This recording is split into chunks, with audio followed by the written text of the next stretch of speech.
not licensed to do all kinds of therapy, but I think I'm now licensed to do real estate therapy, a very specific niche of therapy. In my real estate job, I am also a quasi-therapist. And it's funny because with buyers, it's so natural to kind of step into that role.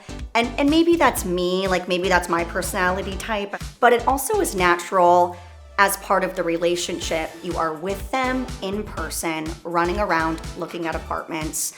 And as people get more serious about their search, you end up spending more and more and more time with them. So you're kind of like on this upswing at all times up until you have an offer accepted and a contract signed. And through that experience, you literally get people's swings of emotion. You're on the roller coaster with them. And because you're with them all the time, and if you're doing a good job for your client, that trust, rapport, and loyalty is like so ingrained at that point that your buyer is going to feel very comfortable, or should feel very comfortable, just bleeding everything to you and allowing you to be that person to absorb their stress. And I find that piece of the job taxing, but very rewarding. And I do find that is a skill that you have to build as a broker, is absorbing people's emotions and helping kind of take their emotions off their plate, and instead of letting them sit in them for too long, help them find solutions. With sellers, it's a little bit different because you're typically not as physically connected.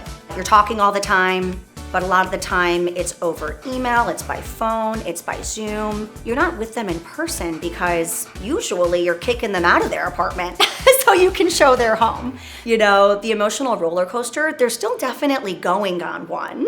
You're just seeing it more in pockets or in spurts, which creates a layer of challenge. Truly with buyers, it's like they're like crying on your shoulder, like you might shed a tear just out of sheer like, oh, I feel for you, right? With a seller, it's a little bit different. It's kind of like helping them get through that emotion, but through like professional coaching. I've never thought about it this way, but that's absolutely how it translates in real life.